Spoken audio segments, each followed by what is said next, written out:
So David is with me today. David is an autistic man, and we're going to be working on him. I've had a few sessions with David already, so we're going to be continuing the work.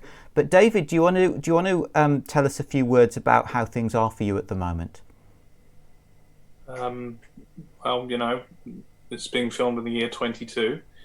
Even before the pandemic, I've been having a bit of a rough time. My biological mother, which I'm estranged with, haven't seen in over 30 odd years, has passed away.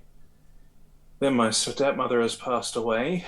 Then my father has been having a very rough time recently with the grieving process of that, and there's a whole bunch of different stresses coming along with that. At my workplace, we've had several people that have had mental breakdowns as a result of the pandemic and all the consequences of that. They've left, which means those that are remaining are dealing with a ridiculous amount of work and stress and pressure. So, I know everyone's had a rough time during this period, but mine's been quite full on as well. Yeah, sounds like a lot of turmoil and a lot of things changing. So would you say it's the stress and the anxiety from that is the issue that we can work on today? Definitely. Okay. It's all building up. Okay, good. So we'll do that. What I'd like us to do first is to come back to something that is called a heart wall. Now, we've worked on your heart wall a few times already. The heart wall is basically an energetic shield that we place around the heart at times of intense challenge, intense difficulty. And basically the idea of it is to protect us from what's going on and from having to experience the pain that would otherwise be too much for us. The problem is that when our life moves on and we want to rebuild life, the heart wall doesn't come down by itself typically. And so we need to do that work. And the heart wall is pretty much made up of the energy of emotions that we've trapped and that we've repressed over the years. So we're going to come back to your heart wall, release a few more trapped emotions from your heart wall, and then we'll move on to the anxiety piece. So before we do that, I'm going to go silent for a few seconds. I do that to sort of make a connection with the higher source that makes this work possible, and also with you, so that I'm able to test for you. So give me about 20 seconds and then we'll begin.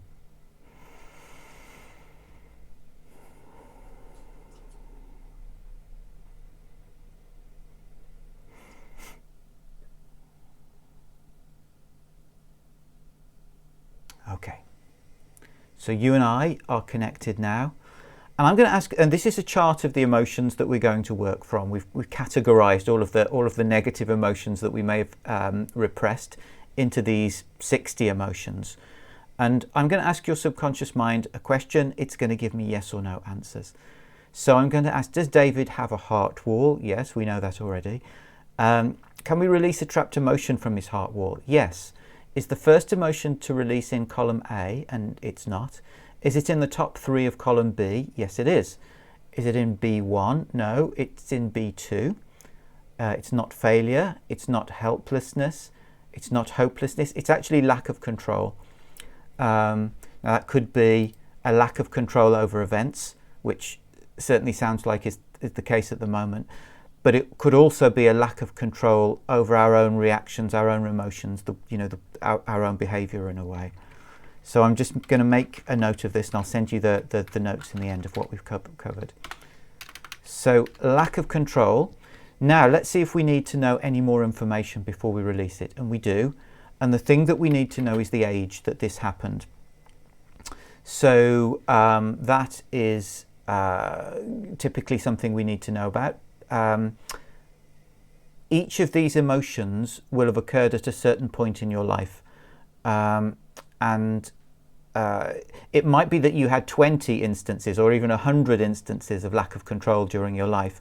And it's just one of them that's come to light here as part of the heart wall. So we're going to work out what your age was at the time. How old are you now, David? 33. 33. So let's begin by asking, was David more than 20 when this lack of control happened? Yes, you were more than 20. Was David more than 25? Yes, but not more than 30. You were more than 27. This was from age 29.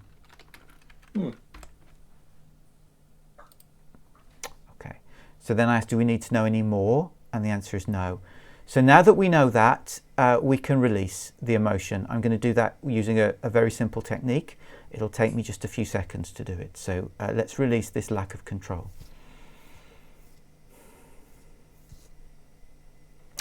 That's been released. So now we can look to another trapped emotion from the heart wall. Again, it's in the top half of column B, and this time it's B3, and it's defensiveness. And again, we need to know the age of this defensiveness. Okay. So again, it's more than 20. Again, it's more than 25, but less than 30. So this is age 29 as well. This is interesting. So this often happens with the heart wall, that emotions are released in clusters of that occurred at a similar time. That's all we need to know about the defensiveness. So we're going to release this one as well. The defensiveness is now released. Okay, so we can do another. This time it's in column A, and it's A5. Fear. And again, we need to know more, but this time it's not the age we need to know. This time the fear is inherited. So sometimes, most of the times when we find a trapped emotion, it's something that we've experienced, but sometimes it's something that's come from somebody else. And one common way to receive the energy of a trapped emotion from somebody else is at the moment of conception. So let's find out, this trapped emotion came from your mum. So it was something that your mum experienced. I'm checking she didn't. Sometimes it goes back several generations, but this was from your mum. She experienced it before you were conceived. At the moment of conception, she generously passed it on to you as well. So Thanks, Mum. let me just note this down. So that's all we need to know from this one. So we can release this now as well.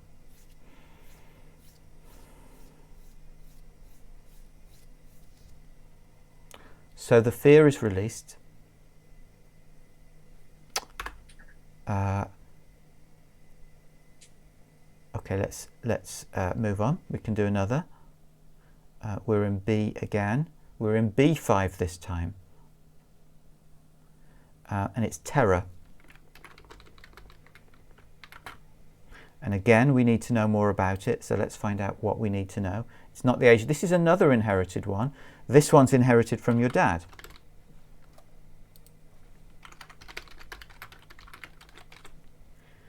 But on this occasion, your dad inherited it, and he inherited it from his dad. And he also inherited it from his dad. So he inherited it. So we're going to see how, rather than go back through each generation, we're going to see how many generations. It's more than 5 generations. It's 7. This goes back 7 generations. I'm just checking whether it's not all on the main male line. It actually started with a woman. So let me just note this down. Back 7 generations.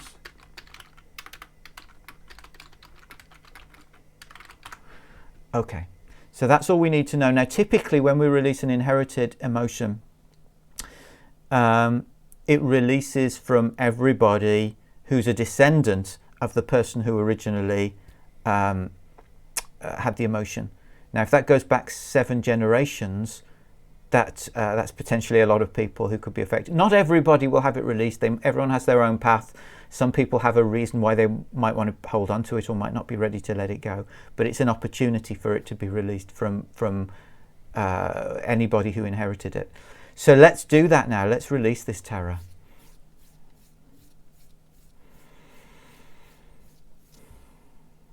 That terror has been released.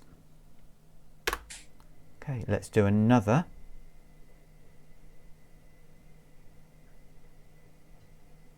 Okay, we're in B3 again. And this one's self-abuse.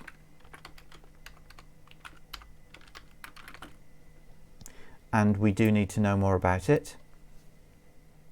It's not this is another inherited. This is unusual to have 3 inherited emotions in one session, let alone next to each other. So this is quite an unusual thing. This is from your mum again. This time she did inherit it. She did inherit it from her dad, and that's where it started. So let's release this self-abuse now.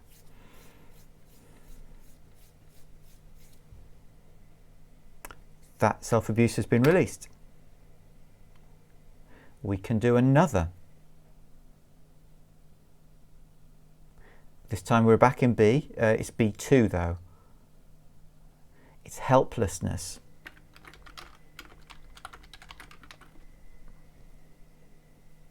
So we need to know more. This time it's not the age and it's not inherited. But this one is also not yours, David. This also comes from somebody else. It's an emotion that you absorbed. Sometimes it can happen that we're with somebody or connected with somebody when they're having an intense emotion. They may or may not trap it, but we actually sense it and we absorb it and we trap that emotion, we repress that emotion because we don't want to experience it at the time. It's too much for us. So do we need to know more? We need to know more. We need to know when this happened. Okay. We don't need to know who it was absorbed from. Sometimes we do, but we need to know when this was. So again, you were more than 20, but it was earlier in your 20s. Age 25. And that's all we need. So let's release this helplessness now.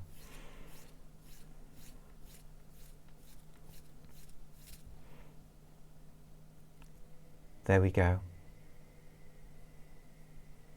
Okay, we can do another. We're in B again, but it's B6 this time. And it's shock. Okay. This time we just need the age. And this is a bit younger. This is less than 20. Age 15, this one.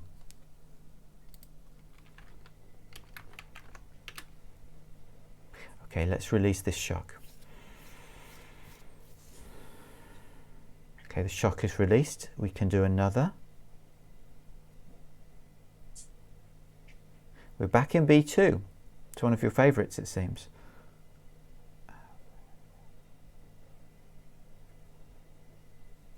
This time it's low self-esteem.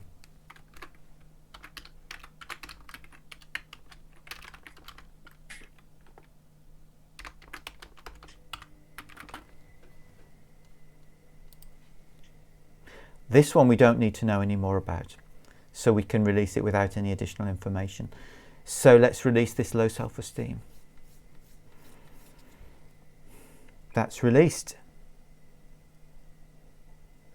So, good news for you, David. We've come to the end of your heart wall. I mean, I should say that it's not just that you had 8 emotions. We've worked on it before and we've got it to this point, but we've come to the end of it now, which is really good.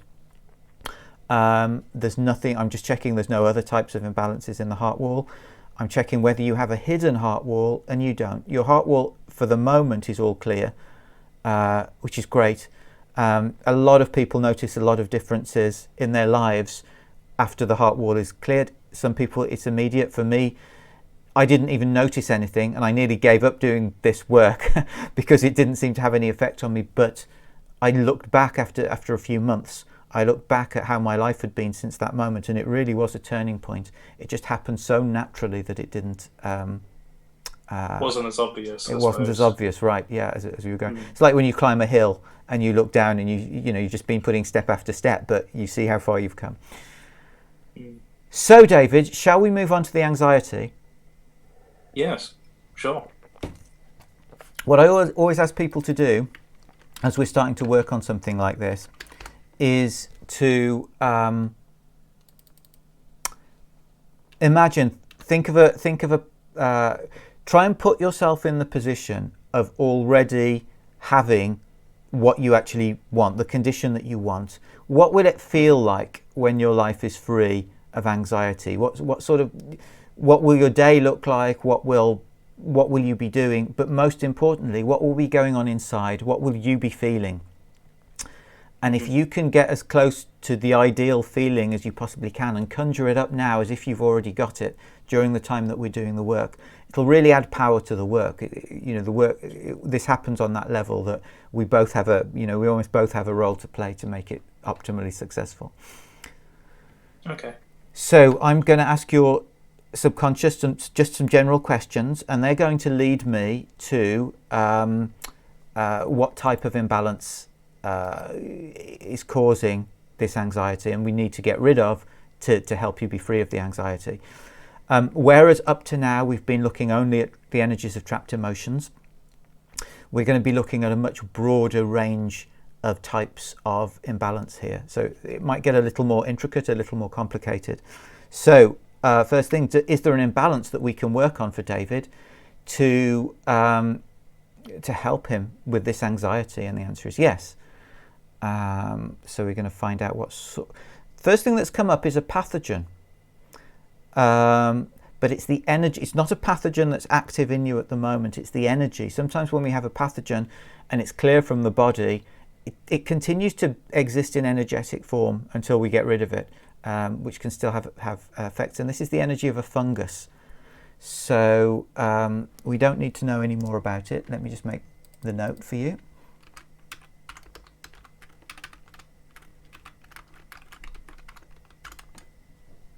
Okay, now whereas with the trapped emotions, the trapped emotions are the simplest type of imbalance. They're usually the bottom of the pile in a way. When we look at some of these other things like the energy of a fungus or whatever else it might be, these emotions are these imbalances are a little bit more complex, and they've usually got things that are holding them there, that are keeping them in place. So we could just now release this energy of a fungus, but that would just be a quick fix, because whatever was causing that to be there would still be there, and either it would come back or some equivalent imbalance would come back to complete the to make things how that first imbalance wants them to be. So sorry, go on. So in other words, a band-aid solution essentially. Exactly. So but I like always, instead of doing that, to look behind what's there and to see if there's anything behind it, anything associated with it, and in this case there is, and it's a type of misalignment. There's a misalignment somewhere in the body which we're going to find. This is one of the common misalignments, and it's the stomach. That's one of the most common thing that comes up as a misalignment. Okay. So in turn, we will go back and release these on the way up, but we're going to see what's behind the stomach misalignment as well. So there's a type of energy there. Okay, this is an emotional reverberation. So this is it's one of the same emotions as the trapped emotion that we looked at in the heart wall, but an emotional reverberation, it's not so much that we repress the emotion, it's that that emotion has never quite died down in us. Maybe we experienced it very strongly and it's never quite come to a peaceful state. So let me just find out what that emotion is.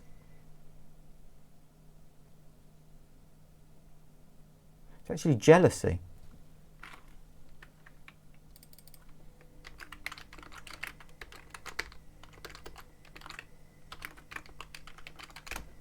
Okay, we don't need to know any more about it, so let's release the jealousy. The jealousy is released. So we can go back up the list now and ask, is there anything associated with the stomach misalignment? And the answer is no. So what we can do, this will be a tiny misalignment in the stomach that we can address energetically. And so we're going to now do what we need to do to correct this misalignment of the stomach.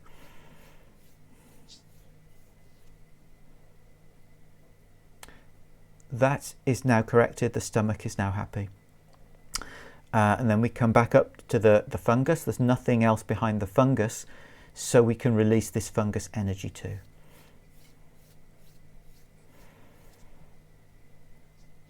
That's also released. So with all of this stuff, whatever it is that we're releasing actually, but particularly with things like toxins and pathogens, if we can drink as much water as possible during and especially after the session, and before as well, if you get a chance, it can be really helpful.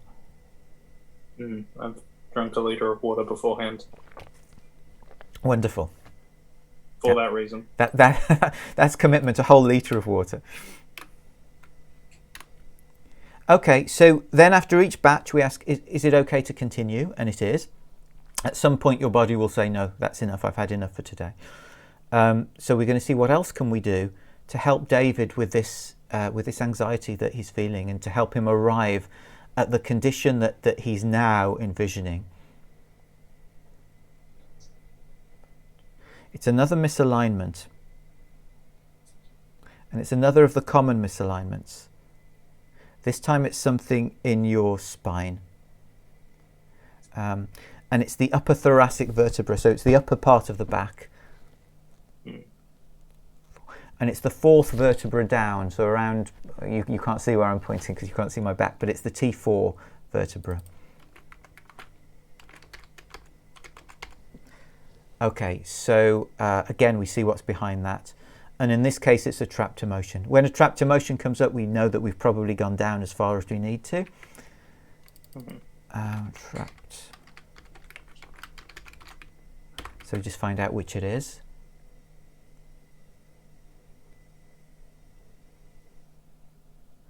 It's nervousness.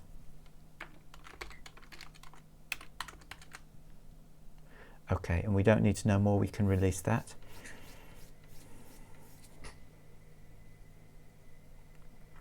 Now, when we go back to the T4 vertebra and we ask, is there anything else behind it? There's another trapped emotion that we need to find before we can realign the vertebra. So let's find that. It's actually guilt. And for this one we need to know more. This is another absorbed emotion. So it's you picked it up from somebody else. We don't need to know who, and we don't need to know when. So let's release this guilt.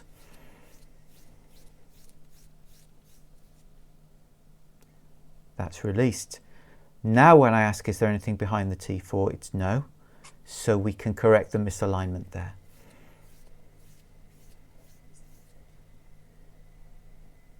That's done.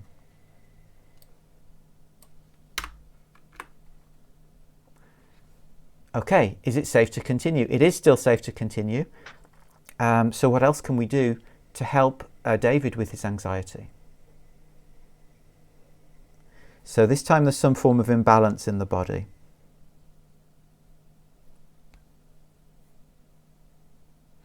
And it's something somewhere in the digestive system. It's the small intestine.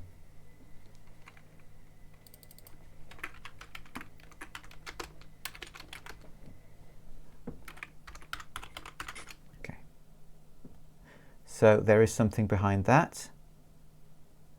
And there's a misalignment behind that.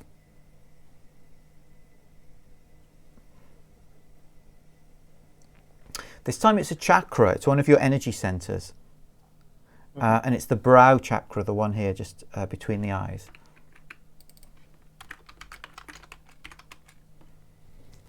So we're going to see what's behind that. And behind that we get a trapped emotion.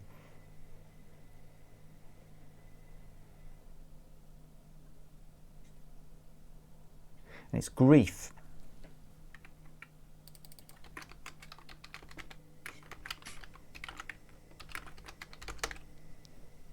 And we can release that.